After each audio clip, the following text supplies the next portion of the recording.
So let's start there. So let's talk about marketing a little bit. In fact, you know what I'll do? I'm going to pause my camera as well. This way I save some bandwidth. Okay, let's talk about marketing. And this is the concept that we need to review right now. So marketing is really a combination of art and science. Now, don't worry if you're not great at art, and don't worry if you're not great at science, because it's also about getting better and understanding what your strengths and weaknesses are. Okay. But if you think about it, the art and the science piece of marketing, art is all the stuff that we'll be talking about, the content, the creative piece, right? The images, the video, the audio, the written word, all that's part of art, how you're creating this messaging. That's all part of marketing. Then there's the science part of it. Now, the science part of that is the the analytics, the numbers, because you can't be a successful marketer unless you're really studying what you're doing. Because our goal as a marketer is to be better. And in order to be better, we have to know the score of the game. We have to know where we've been and where we need to go. So that's all part of marketing.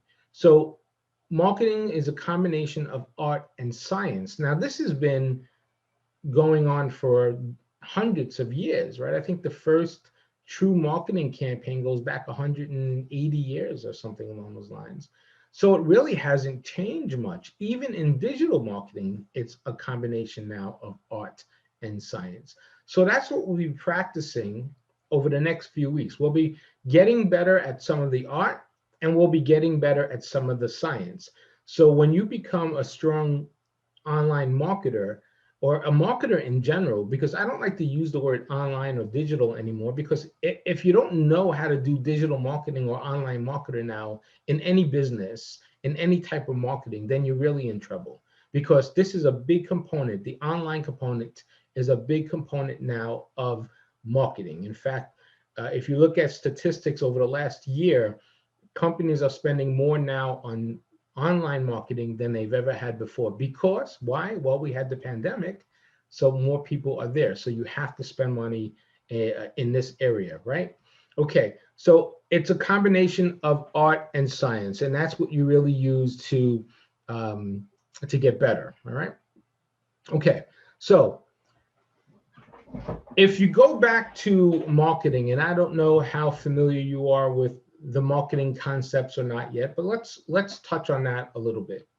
So if you go back to the basic fundamental concepts of marketing, we start with the 4 Ps. That's called the marketing mix, right? The 4 Ps. And the 4 Ps are product, place, promotion, and price. Okay. So what does this mean? Well, we know that we cannot have any type of marketing without a product. So that product has to be unique. That product has to be different. In most cases, it should be, because people want to see new and different things. They don't want to buy Me Too items. It's very hard to build a business with Me Too items. They want unique and different. So product is really the first place to start here in the marketing mix. Then we have place. Now, place is the act of distributing the product. So it's how the channels that we're using to market the product. So place could be online, place could be in store, in a retail store, place could be a distributor, right? That's the channels of distribution. That's what we mean by place. Then the next P is promotion. So promotion, that's pretty easily explained. Promotion is how we get the word out, how we talk about the message of our product and service, the promotion piece. Now, all the marketing that we do, or a majority of the marketing that we do in terms of messaging, falls into promotion. And then the last P, which is, I think, the most important P here, is price. So price is important because if you have the wrong price, it's going to be hard to be successful in selling your product, in building your business, right? If you're priced too high, you won't sell. If you're priced too low, you won't sell, or you'll sell too much and you won't be able to make a profit, which will be worse. So you have to understand those concepts there of the 4 Ps, the marketing mix.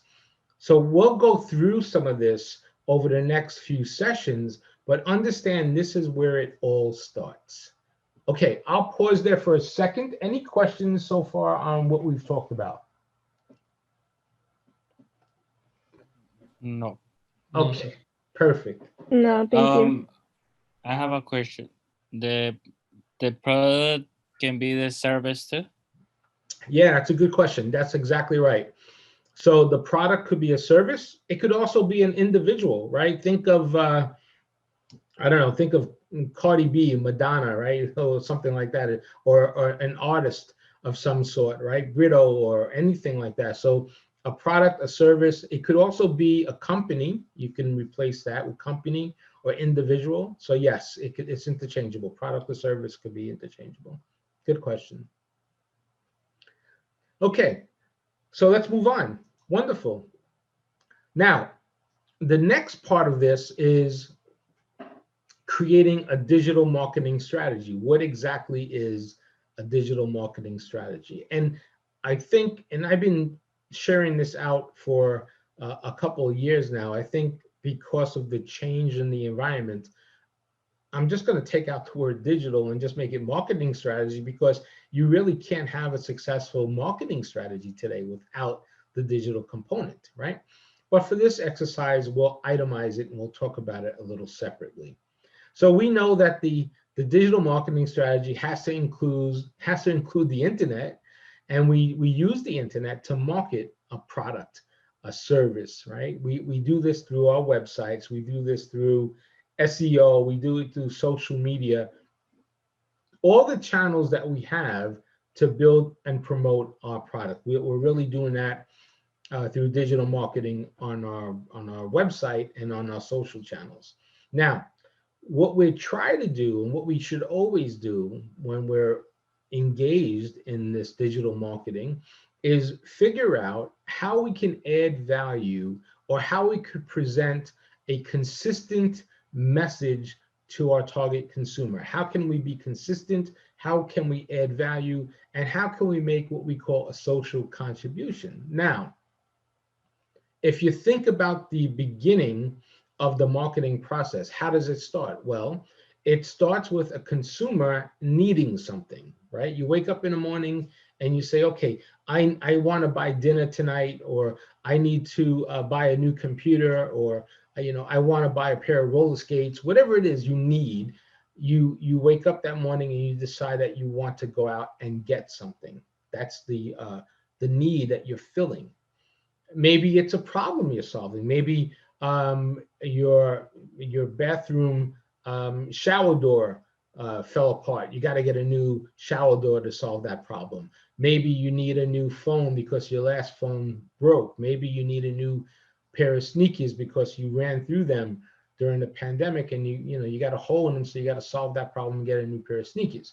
So it's also about solving a problem. So marketing is also about solving a problem. So as leaders in business, we have to understand that a consumer starts this journey by needing to solve a problem or looking to fill a need. So as marketers, we have to be there when you have a problem. We have to be there when you have a need to fill, right? So, oh, I need a pair of new sneakers. Guess what? Professor Ken's sneaker store can help you out. Oh, I need a new shower door. Guess what? Professor Ken's shower door company has the solution for you. That's what we need to do, and that's what the marketing in general is all about. But digital marketing is a little more dialed in, because now we can do that all online. If we think about this, the first place someone starts their search is where? Well, it's on the internet, right? That's how most products get searched for today, and get started with a search on the Google machine, and we put something in there and we start looking for a product. So as marketers, we have to be there when the customer is looking for something. Any questions on that concept? No. Okay. So if you think about this in terms of a business strategy, you have to think about, well, how do I solve my customers' needs and yet provide value? Because it's easy to say, I have your solution, but the consumer is going to look at what that possibility is, right? The consumer is going to say, okay, what is the answer there? Are you answering my problem? And is your solution the right solution for me? And does it bring value? So what do? Well, they're looking at cost, they're looking at quality, they're looking at how quickly they can get the product. They look at the return policy, believe it or not, right? All these things are important to them, and that's how you add value to the consumer. They're also looking at reviews. Don't forget, reviews are important. So your job is to deliver a value to the consumer and also make a profit. That's part of the process of what we're trying to do. So in the strategy of things, what we're thinking about here is, how do we use digital marketing to build our product, our service, our company? Well, it starts with understanding who you are as a company. Starts with your branding. So you need to have branding, and you craft that message, and you move that into your website, and then you create content marketing, and you build up what we call SEO, search engine optimization. That includes looking for content and keywords, and optimizing your website for mobile search and things of that nature. The content includes things like videos and images, right? You got to have that to help sell your product or service. And don't forget, there's a thing called social media we have to be part of. And there's also email marketing, which is still a phenomenal tool for us to use right now. And then there's what we lump this all together, and we coined the term search engine marketing, which is how we get our product or service in front of the customer. Because when the customer puts in "solve my problem" into Google, we want to be in that top company that comes up. That's really important. And that's sort of the strategy and the components that we use for the digital marketing process. So if you think about this, we have to think about, as a digital marketer, we have to think about the consumer, right? What their needs are, how do we solve their problem? We have to think about the trends. What are the trends out there? We have to think about the marketing mix, the 4 Ps that I just talked to you about. And we also have to think about the channels. How are we getting the word and the distribution out? That's all part of building a digital marketing strategy. So why do we have to be online? Well, that's a ridiculous question these days. We know the answer. The answer is quite simple, because that's where you need to be. That is the only true marketplace at the moment. Your customers are online. Don't you want to be where your customers are at? Your competitors are online. If they're selling product, don't you want to sell product too online? You want to make it easy for your customers to locate you, to find you, to do business with you. That's important. That's why you have to be online. And you really get to know your target audience by being online. You're seeing all the important things that are happening, and you can actually look at the demographics and the profiles that'll make you a stronger marketer, because you have all this information for you. So it's quite obvious why we need to be online, but just to refresh your memory, you have to be there, because if you're not, you're really not in business, because all the business that's happening right now is online. Any questions on that component? No, thank you. All right. We'll keep moving along. So let me just give you a breakdown of time too. We'll probably, this is a 2-hour session, and normally our session is only 1 hour.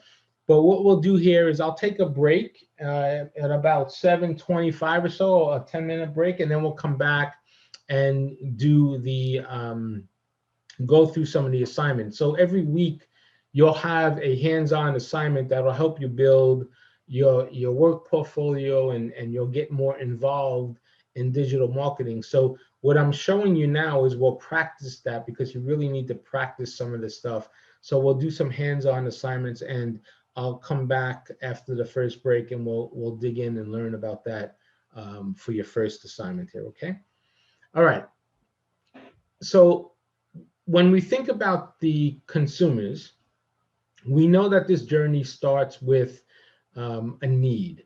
So in marketing, we have a concept called Maslow's hierarchy of needs.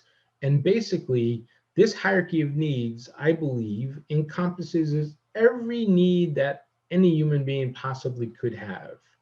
And it starts with the basic physiological needs of water, food, shelter, air, right? Without any of them, you can't survive. You'll be dead.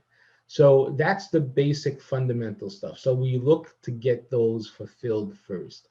Then we move up the hierarchy and we get to what we call safety needs. And our safety needs would be things like security, income, health, even property. That's all part of our safety needs. And then we get closer to the middle. Here's where we establish the need to be loved and to belong to something, right? We want to achieve this connection. That's why this pandemic is so complicated for a lot of us, or for most of us at least, because we are social beings. We want to be connected. We want to be loved. Everybody wants to be loved, right?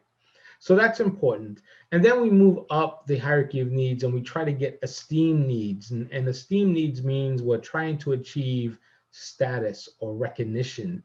And then finally, we get to the top of the needs pyramid, and that's self-actualization. How do I achieve my full potential? So Maslow did a great job in summing up all the possible needs that any human being would need. And if you think about all the products and services that are out there, I bet you we could attach that product or service to one of these needs, or maybe two or three of these needs. And in my opinion, there are no other needs out there outside of this hierarchy of needs. And marketers debate whether or not you could establish or create a new need, or just find needs that not have been met, unmet needs, we call them. So that's a debate that's been going on at least as long as I've been involved in marketing. And I believe that marketers don't have the power. We're not smart enough to create needs, but we're smart enough to uncover a need that hasn't been met yet and say, hey, by the way, you need this. And we remind people about that. And there's a concept of needs, wants, and desires that we understand too. So a need is something you have to survive, to be part of life. You need something. You can't get by without that. When you want something, you don't need it, but you want it, right? You want to have it in your life. And then you desire something. It's more like a surface pull, right? So how do we think about that? Well, let's say we need water. We need water to survive. We may want bottled water because bottled water tastes better than the water coming out of the faucet or the water we get from the stream or something like that, right? And we desire like Evian or Perrier or something like that, right? Some type of fancy bottled water or less expensive bottled water, whatever it is that you desire. So there's needs, there wants, and there's desires. And you have to understand that as a marketer as well. Any questions on that concept? No, thank you. So where does the physical intimacy needs comes? Intimacy, that's in love and belonging, right? Is that what you're asking? Yes, yes. Yeah. So that's right smack in the middle. So we want to be, and think about this in terms of if you were uncultured, uncivilized, and you were living, as if the caveman days, right, before all technology and stuff like that, you could apply these needs even in that application, because the first part of your life, you got to get water, food, shelter, and air, right? Without them, you're not alive. Then after that, you want safety, security, income, health, property, and then after that, you want to be loved. So that's smack in the middle of intimacy and relationships. I got it. Thank you. Okay. That's a good question, though. Thank you for asking that. So if you think about this, and I'll let you think about this some more. If you look through this, just about everything you could come up with falls into one of these types of needs. It might be a little bit of a stretch, but mostly everything out there falls into one of these needs. Okay. All right. So I want you to put yourself in the consumer's shoes for a minute. Now we'll talk about the consumer journey. Every consumer goes through a journey to get to you, to get to your product, to get to your service. The journey could be long, it could be short. The time period is different for each product or service, but understand that everything starts with a consumer having a problem that has to be solved or filling a need, right? That's where it all starts. And normally, we know it starts online with a search. So our job as a marketer is to make sure that we make this consumer aware of who we are. So the first part of this journey is awareness. If a consumer has never heard of you before, they need to become aware of who you are so you could help them guide the journey and help them eventually get to making a purchase. So after they become aware of who you are, the next part of this is consideration. You want them to consider what you have to offer and get more familiar about that. And eventually, once they get more familiar with you, they move into what we call conversion. That's where they're actually spending money with you, which is great because that's what we want. We want a customer to be a customer of ours and spend money. Now, that part of the journey is important because that's where we get the conversion and we get that return on investment because we're spending some money to get them to be part of our company and to buy in our product. Okay. The next section of the journey is what we call retention. Now, it's great to get a customer to buy one time. That's exciting. That really is. But a second, a third, a fourth time is even better. We want retention with our customers because if we can get a customer to buy 2 or 3 or 4 or 5 times with us, they're starting to build up that relationship. This is all about relationships here, right? Eventually, we want our customer to fall in love with us. We want them to be so much in love with us that they could never think of another product or service to replace us. That's what we want because eventually, when they're buying over and over again, they're going to love our product. They're going to tell everybody about the product. That's where they go into this brand champion, this brand advocacy bucket. And now they're telling everybody about us. They're sharing us on social media. They're excited about who we are and what we do. And they're really helping us tell the story. So if you think about this customer journey as building this relationship, it has to start somewhere. And then it moves through to from awareness to consideration to conversion to retention and then to brand advocacy to become a champion to tell everyone about the brand. So in marketing terms, we call this the top of the funnel, the middle of the funnel, and the bottom of the funnel. Now, we have to understand as marketers, as business leaders, we have to understand where our customer is on his journey.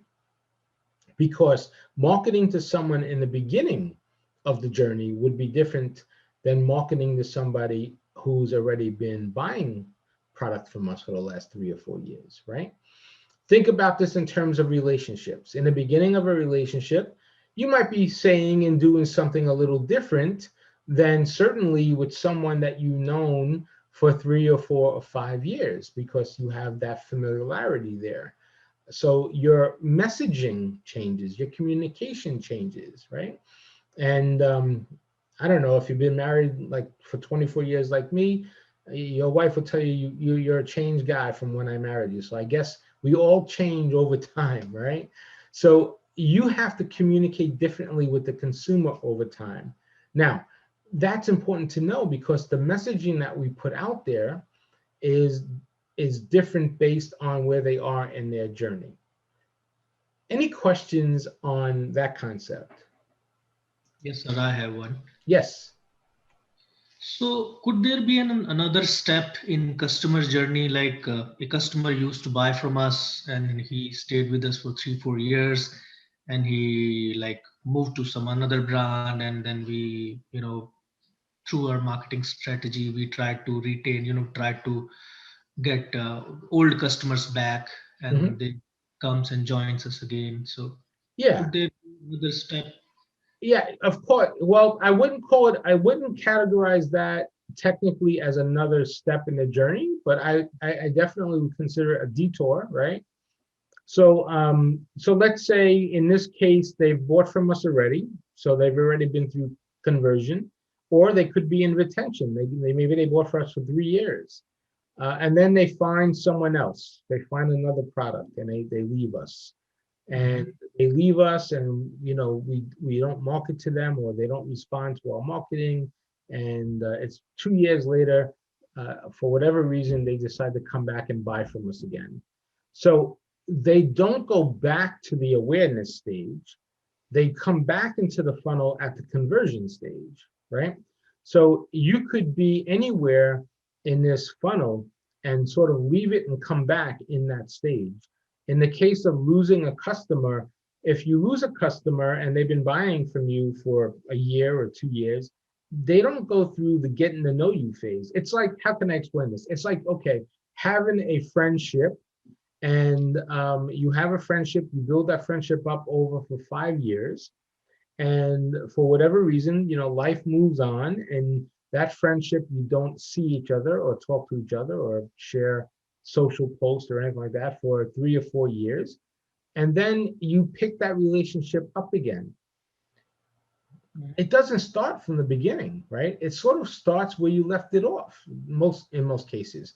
Well, that's the same concept here. When the customer comes back to you, they're going to come back to you at the same level they left you at, unless, of course, it's been several years, then that they might have to start and get to know you all over again, right? But that's a great question, because we deal with that.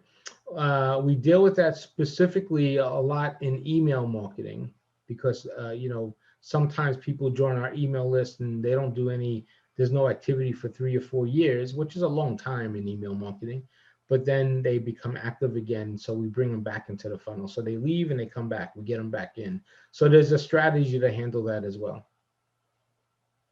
I see. Okay, did that answer your question? Yes, sir. I have another follow-up if you have time. Of course, I'm here for you. So if sometimes customers become very dissatisfied and they move to other brands, and then we have to make them aware about our new technologies or new changes or some new value additions in the product. So don't you think that customer would again go through the same journey? We'll have to make him aware about the changes, positive changes we have made in our product or services. I'm not sure. Give me a scenario. What are you thinking? Tell me exactly what you mean. I mean, it could be, before you give me a scenario, let me just tell you this. There's no right or wrong answer here, right? There's no, Right. this is what you need to do. Again, I'm going to preface this by saying it's a relationship, right? So if you understand that this is all about relationships, your relationship with friend A is a different than relationship with friend B, and it could be a romantic relationship or just a friendship. And if you lose contact, if you break that friendship somewhere down the road, to reconnect that friendship for friend A or friend B is going to be different in each scenario, right? So that's sort of the underlying concept here. So there's no direct answer to that, but give me a scenario in which you think you might want a better explanation. So, like in past companies, like where I worked, so like initially I joined one organization and they gave me a list of customers who were with them like 5 years or 6 years, ago. So I had to actually kind of contact them again and try to sell them again, make them aware that we have changed a lot, we have with new management, we have better services, better products, and all these things. So that scenario I was thinking, like, the customer already had been with us, he was satisfied, but he moved to another brand, and now I actually kind of got that customer back. But the journey again, he had to go through the again same journey. I had to make him aware about the product, he has to consider it, and then I had to convert it, and then I kind of retention and Sure. something like that. Sure. So you're right. In fact, you answered your own question, and the reason why I say that is because you knew this. You knew you had good understanding of the relationship. You had good understanding of why the relationship didn't work, and you knew going into this that in order for you to get back, you have to take them through the beginning again. Take them back to the beginning. So that's perfect, because that's the scenario I was saying. Is there's no exact answer here. Maybe in another scenario, using the same thing, maybe there was a customer who's been keeping up to date with what your changes are, and you don't have to give them the basic, okay, here's all the things that change. All you need to do is give them updated pricing or updating programs and things of that nature. That would sort of move into the consideration phase at that point. You don't have to sort of start from the beginning, right? So every customer is going to be different, but you answered your own question, and I'm happy to hear that, because that's how the process works.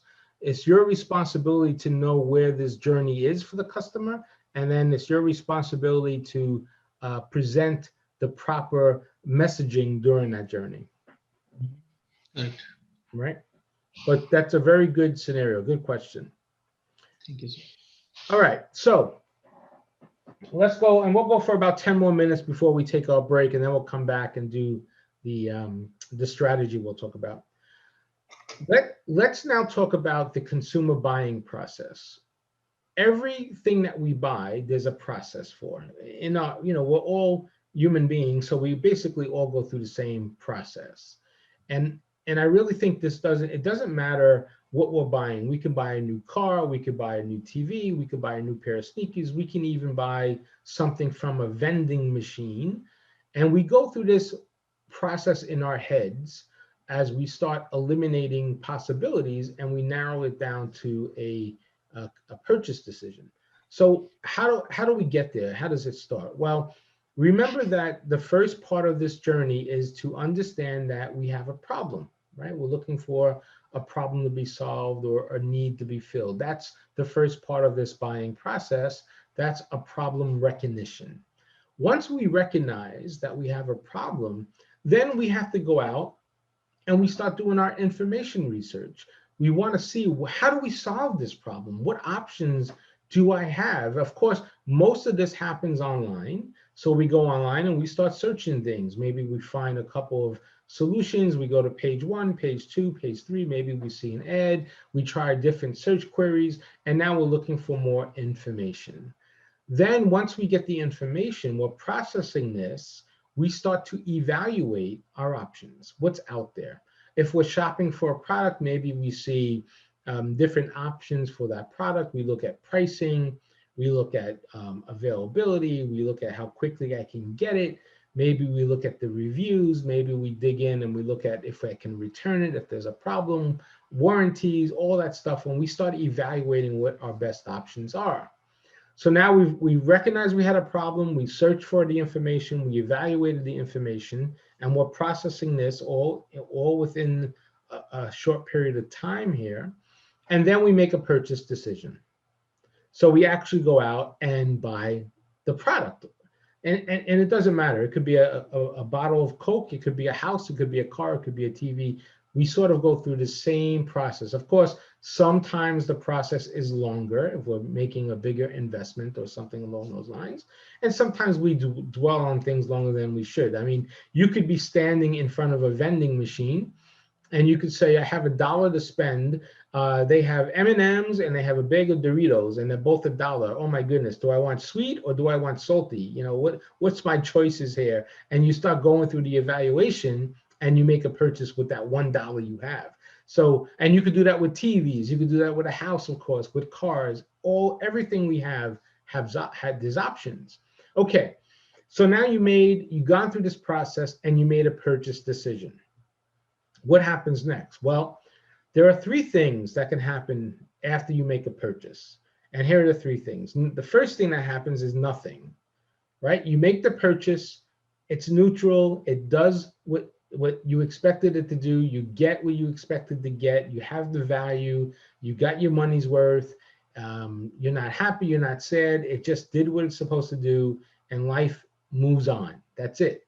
Nothing happens, which is a majority of purchases, right? If I'm looking at that vending machine, I make a decision, I decide to go with Doritos instead of M&Ms, I eat the Doritos and I'm okay, I move on with life. I don't think about it anymore.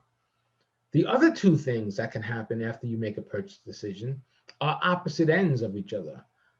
The first one is good, right?